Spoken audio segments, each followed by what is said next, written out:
Assalamualaikum warahmatullahi wabarakatuh. Hai adik-adik, hari ini kita akan belajar mengenai latihan soal penilaian akhir tahun atau PAT yang disebut juga ujian kenaikan kelas atau UKK ataupun penilaian akhir semester. Hari ini yang akan kita bahas adalah pelajaran IPA kelas 8 SMP. Sudah siap semua? Oh iya, jika adik-adik belum tonton bagian satunya, jangan lupa ditonton dulu ya, karena pada bagian 1 Miss Sinta telah menjelaskan mengenai soal nomor 1-20. Nah, pada bagian 2 ini kita akan langsung mulai soal nomor 21. Kita mulai ya. 21. Salah satu tanda bahwa seseorang menderita diabetes mellitus adalah bila di dalam urinnya mengandung A. glukosa, B. hemoglobin, C. urea, D. amonia. Nah, jika adik-adik belum tahu, diabetes mellitus ini merupakan penyakit yang dikenal sebagai penyakit gula. Pada penyakit gula ini, itu artinya kandungan glukosa ditemukan di dalam urin. Maka jawabannya adalah A. 22. Bagian telinga yang berfungsi untuk menangkap gelombang suara dan mengubahnya menjadi getaran ditunjukkan oleh nomor. Nah, ini merupakan fungsi dari bagian-bagian telinga. Jadi bagian telinga itu ada telinga luar, tengah, dan dalam.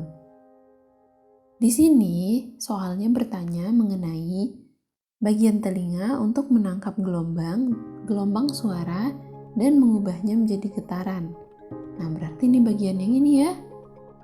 Ada di gendang telinga yang merupakan telinga tengah. Sekarang kita lihat dulu, gendang telinga yang mana ya? Nah, ini merupakan gambar telinga secara utuh. Di sini sudah diperlihatkan mana telinga dalam, mana telinga tengah, mana telinga luar. Dan yang mana ya gendang telinga?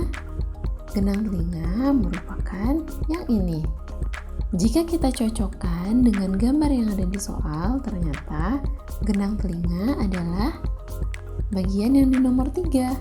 Maka jawabannya adalah C, 3.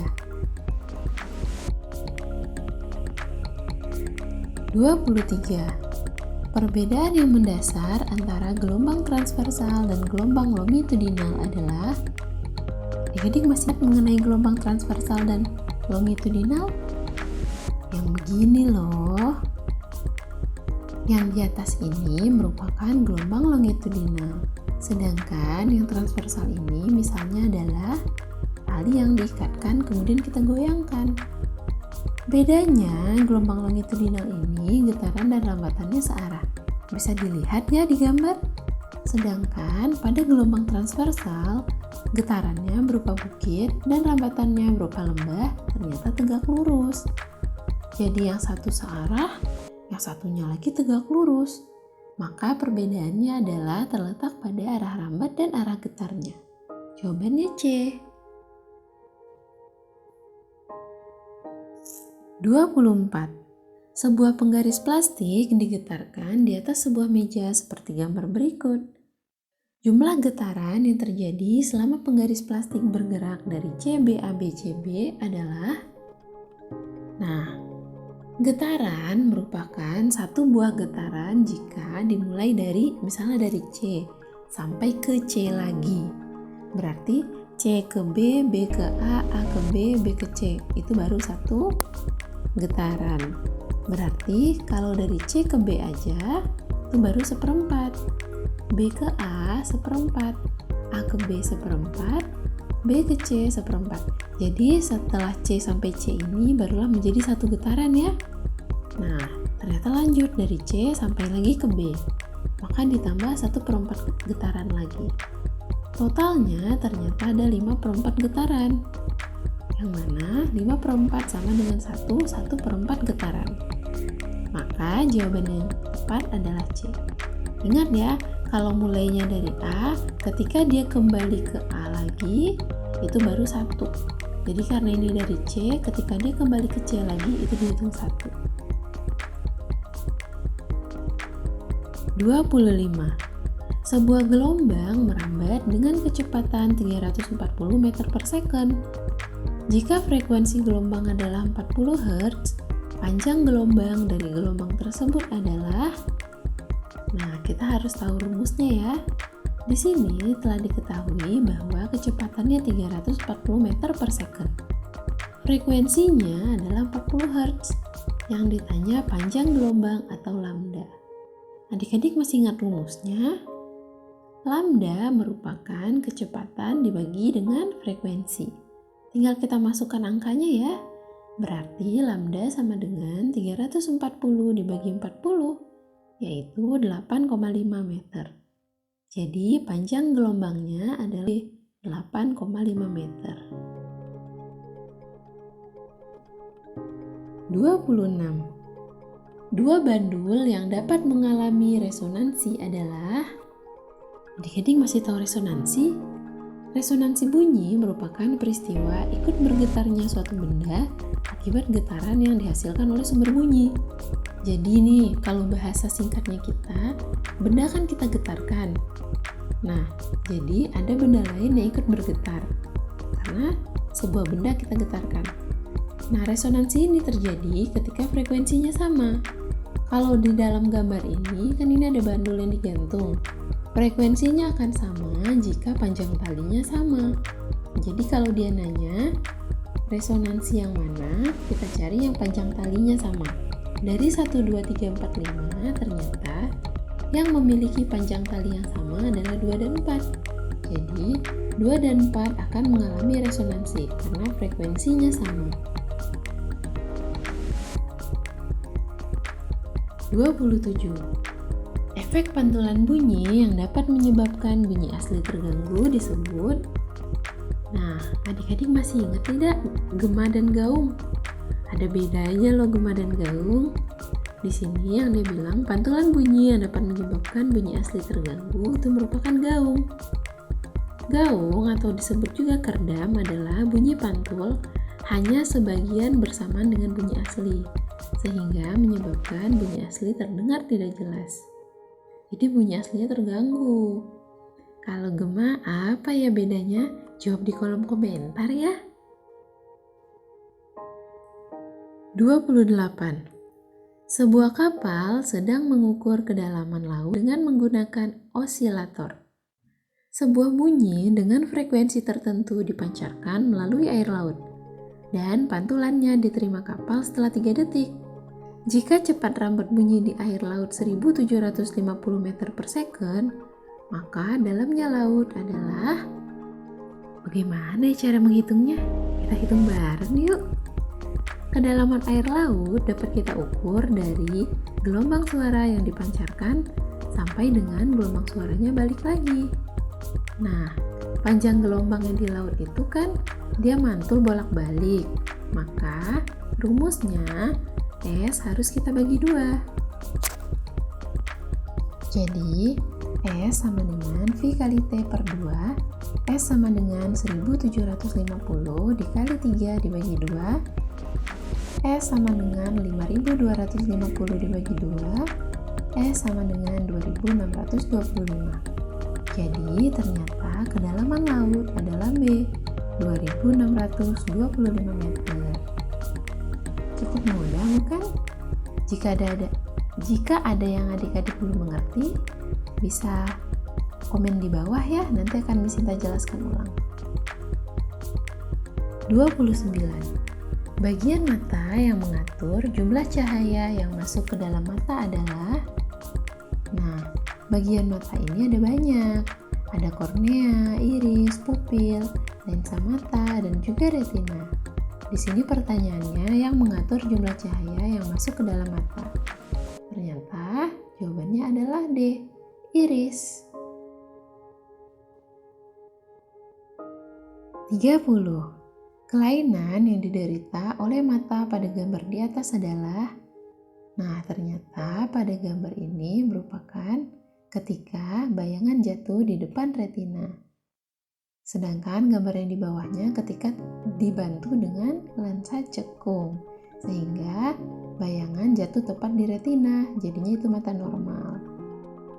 Jadi seperti ini ya, penglihatan normal itu ketika jatuhnya tepat di retina.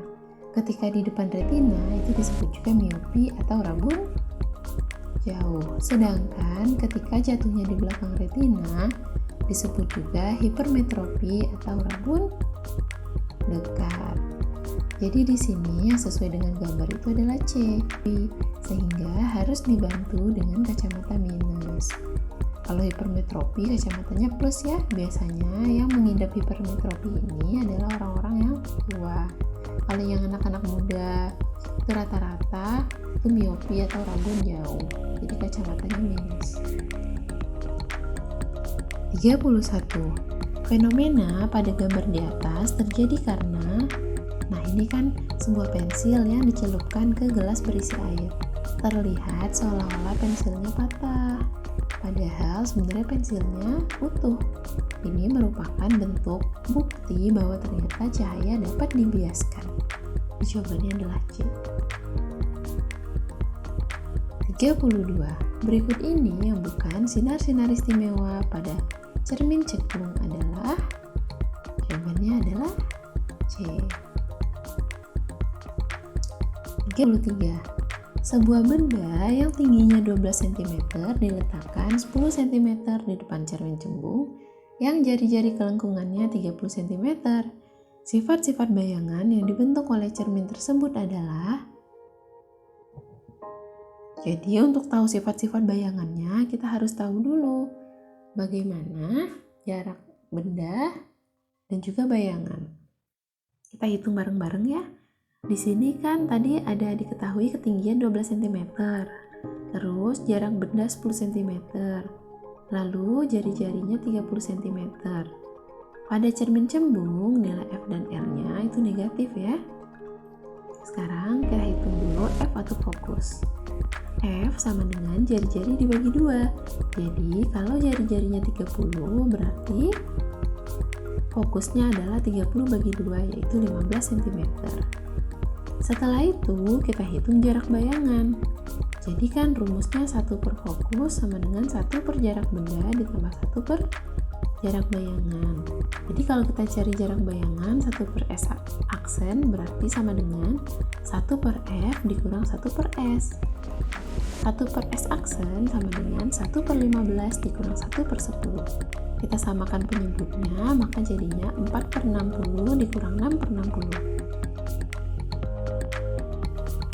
Karena tadi F-nya kan negatif, berarti min 4 dikurang 6, jadinya min 10 per 60. S aksen sama dengan, dibalik ya, tadi kan 1 per S aksen, sekarang S aksen per 1, berarti 60 dibagi min 10, yaitu min 6 cm. Jadi kita sudah tahu jarak bayangannya atau S aksen adalah min 6. Jika S aksennya lebih kecil dari 0, itu artinya bayangannya maya. Kemudian, karena S aksennya lebih kecil daripada S, alias bayangan lebih kecil daripada benda, maka berarti artinya bayangannya diperkecil. Maka sifat bayangan adalah maya, tegak, diperkecil. A. 34. Sebuah mikroskop sedang digunakan oleh siswa. Jika siswa tersebut mengamati objek dengan lensa objektif yang pembesarannya 40 kali, sedangkan pembesaran lensa okuler 10 kali, maka pembesaran bayangan objek yang dilihat adalah, kita tadi tahu ya, M itu pembesaran, OB itu maksudnya objektif. Berarti MOK itu ada pembesaran okuler. Yang ditanya adalah pembesaran bayangan yang dilihat. M sama dengan MOB dikali MOK. 40 dikali 10. Jadi pembesaran bayangannya adalah 400 kali. Jawabannya B. 35. Berikut ini proses perjalanan cahaya pada mata hingga terbentuk bayangan benda adalah, ini jawabannya adalah D. Kornea, kemudian pupil, lensa mata, maka bayangan akan ditangkap oleh retina. Nah, kita telah menyelesaikan soal pilihan ganda. Sekarang kita akan lanjut ke soal esai untuk nomor 36-40. Sudah siap semua? Kita mulai yuk. 36. Tekanan darah terdiri dari sistol dan diastol. Apa yang dimaksud dengan sistol dan diastol?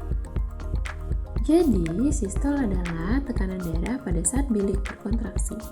Sedangkan diastol adalah tekanan darah pada saat bilik berelaksasi. 37.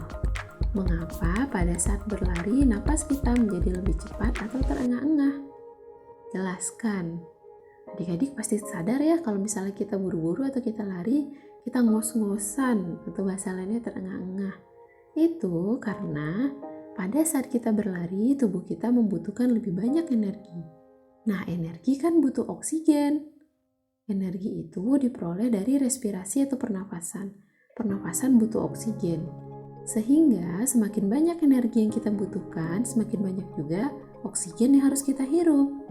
Itulah yang membuat kita jadi terengah-engah. Harus menarik nafas lebih sering. 38.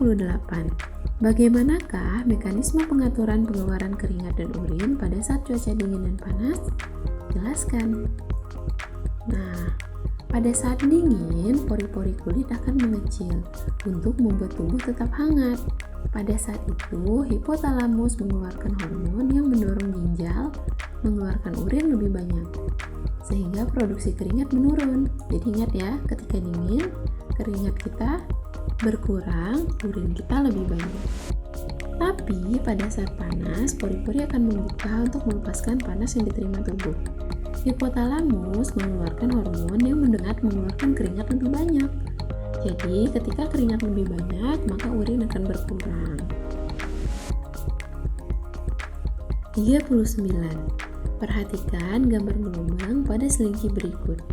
Jika waktu yang diperlukan oleh gelombang 10 second, hitunglah cepat lambat gelombang tersebut. Nah, kita artikan dulu ya gambarnya. Jadi, satu buah gelombang dihitung dari satu rapatan dan satu renggangan. Dari sini nih. Jadi, kalau untuk semua gelombangnya berarti di sini ada 2,5. Kemudian di sini kita sudah bisa melihat bahwa ternyata panjang totalnya adalah 150 cm. Jadi, N sama dengan 2,5, S sama dengan 150 cm, T atau waktu yang diperlukan gelombang tadi 10 second. Yang ditanya adalah cepat lambat atau V. Rumusnya adalah kita harus hitung dulu lambdanya. Lambda sama dengan S dibagi N.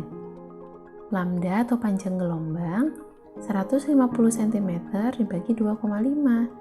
Jadi, lambda sama dengan 60 cm atau 0,6 meter. Jadi, ternyata satu buah gelombang atau satu rapatan dan renggangan itu ternyata 60 cm ya. Setelah itu, kita hitung periode. T sama dengan T kecil dibagi N. T sama dengan 10 second dibagi 2,5. T sama dengan 4 second. Setelah itu, barulah kita hitung V atau cepat lambatnya. V sama dengan lambda dibagi T. 0,6 meter dibagi 4 second. Jadi, V sama dengan 0,15 meter per second. Jadi, cepat lambat gelombang tadi adalah 0,15 meter per second. Ingat step-stepnya ya. 40. Lukislah bayangan benda pada gambar berikut ini. Nah, di sini sudah diberitahu ketinggian bendanya. Tinggal kita lanjutkan. Langkah pertama, kita bikin garis yang menghubungkan si benda dan juga titik lihatnya. Kemudian, tinggal kita hubungkan titik yang tadi ke F. Bikin lagi garis dari ujung benda ke M. Dari sini kita bisa tahu di mana atau berapa panjang dari bayangannya. Jadi seperti ini hasilnya. Nah, dari sini kita bisa melihat bahwa benda dan juga bayangan sama-sama tegak. Tapi bayangan ternyata lebih kecil daripada benda. Berarti sifat bayangan yang terbentuk adalah tegak, diperkecil, dan maya. Nah, bagaimana adik-adik? Kita telah mengerjakan 40 soal untuk latihan PAT atau UKK kelas 8 SMP. Terima kasih ya telah belajar bareng Miss Sinta. Jika ada bagian yang adik-adik kurang mengerti, jangan sungkan untuk bertanya. Tinggal tulis di kolom komentar. Oh ya adik-adik, jangan lupa ya like dan juga subscribe. Nyalakan juga loncengnya agar adik-adik tahu ketika Miss Sinta upload video baru. Sampai jumpa lagi ya di pelajaran berikutnya. Bye adik-adik.